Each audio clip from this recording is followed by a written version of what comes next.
Hello guys, so I want to share with you guys this beautiful, amazing gem that I found. I never even knew that it existed, but it's this little oasis garden, kind of like in the city, in downtown Los Angeles. And I believe this garden belongs to the Los Angeles Department of Water and Power building. But look at this. It's a little California native garden that also includes plants, or should I say like-minded plants from other states and even from other parts of the world. This Rogers red wild grape has made a home on this rustic looking arbor. The yellow and orange flowers that you see on the sides, I believe those are lantanas.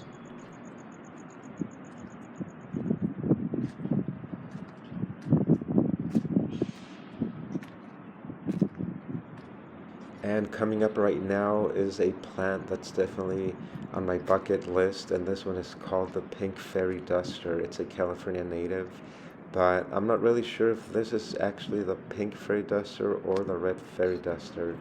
The little sign indicates that it is the pink fairy duster, but it looks more red than pink at this time.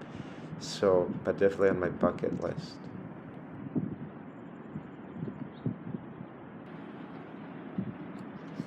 And this one is called the incienso, also known as Incelia farinosa. I've never heard of this plant.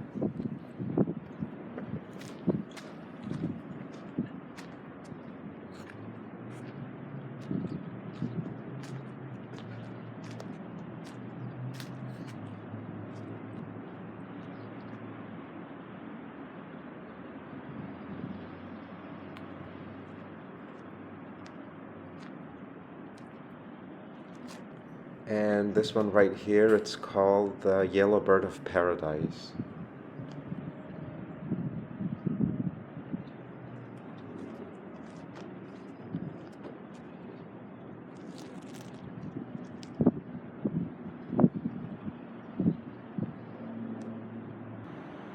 And this is a view from the opposite side. There's the arch or arbor with the Rogers red wild grape on it.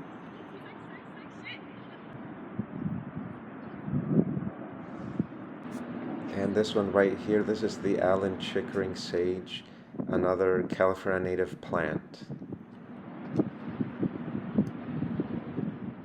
And this one right here is the Ceanothus concha, another California native plant, a staple in many California native gardens.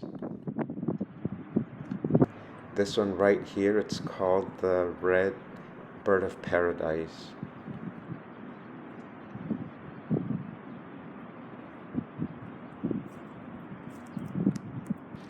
This is another Rogers red wild grape, but grown in a different way.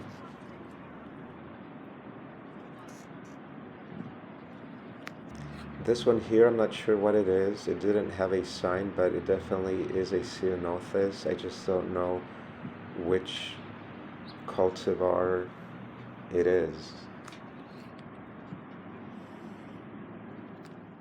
And right here we have a Howard McMinn manzanita. This plant will get big, and it's still a very young plant. This is going to be a view of the Los Angeles Department of Water and Power building. It's an old, beautiful building that was built back in 1902. That's how old this beautiful building is. And this is an overview of the other half of the garden. This is the north side, so to speak.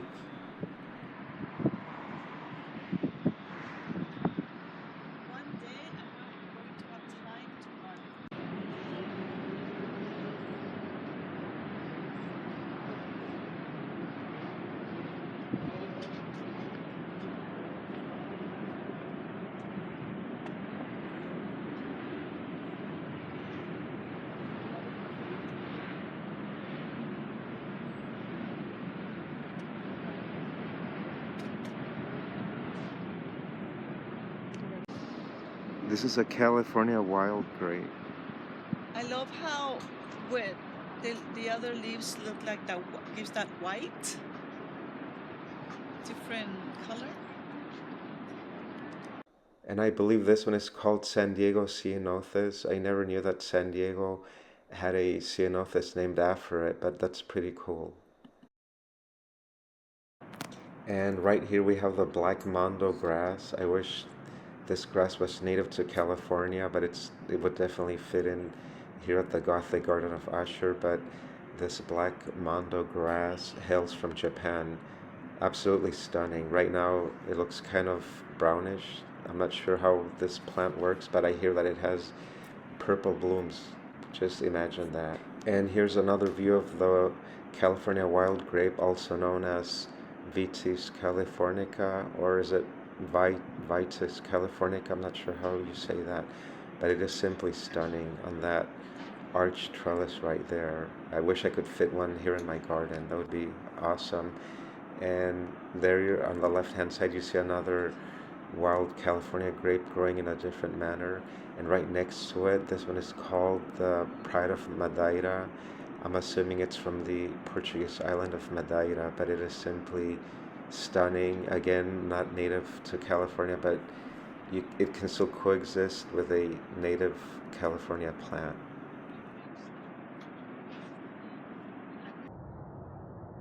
And right there on the left-hand side, we see another historic, iconic Los Angeles building. It is the Dorothy Chandler Pavilion. It was built in 1964, and I believe it houses the Los Angeles Opera. And I've been to a few functions there that I had the honor to be invited to. And now I'm just going to give you a little walking tour of this area here. It is simply amazing. Believe it or not, all the years that I've lived in this city, I've never been on this side of this building. And I'm assuming that garden that I showed you, it looks fairly new.